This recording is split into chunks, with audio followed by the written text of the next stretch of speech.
মা ও শিশু হাসপাতালের বিরুদ্ধে একটি কুচক্রী মহলের বিভিন্ন ষড়যন্ত্র বন্ধের দাবিতে আজ দুপুরে হাসপাতাল চত্বরে মানববন্ধন করেছে হাসপাতালটির চিকিৎসক, নার্স, কর্মকর্তা, কর্মচারীরা।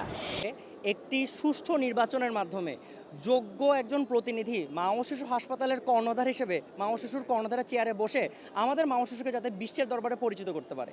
কারণ একটা বিশেষ গোষ্ঠী চাচ্ছে তাদের ব্যক্তিগত এজেন্ডা দ্বারা মা ও শিশুকে একটি নন ইলেকটিভ ওয়েতে ফ্যাসিবাদী, আবার তাদের আগের ফ্যাসিবাদী ধারা অনুযায়ী যে একজন প্রশাসককে বসাবে এবং ওই প্রশাসক আমাদের মা ও শিশুকে একটা এন্টায়ার গোছানো একটা কিংডমকে ওরা ধ্বংস করতে চাচ্ছে, যেটা আমাদের মা ও শিশুর প্রাক্তন এবং বর্তমান স্টুডেন্টরা কখনোই সাপোর্ট করে না।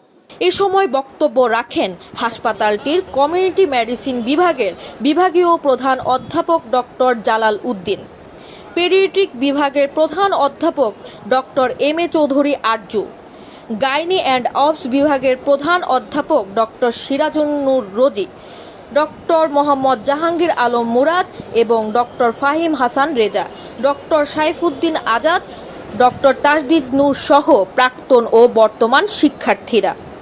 এছাড়াও বক্তারা জানান, হাসপাতাল দখলের নামে একটি চক্র বিভিন্ন ধরনের ষড়যন্ত্র শুরু করেছে, যা হাসপাতালের সেবাদানের পরিবেশকে বিনষ্ট করছে। ষড়যন্ত্র না করে একটি প্রক্রিয়ার মাধ্যমে হাসপাতাল পরিচালনা পর্ষদ পরিবর্তনের সুযোগ আছে। সুতরাং একটি সুষ্ঠু নির্বাচনের মাধ্যমে নতুন পরিচালনা পর্ষদ দায়িত্ব গ্রহণ করুক। এতে হাসপাতালের সেবাদানের পরিবেশে তেমন প্রভাব পড়বে না।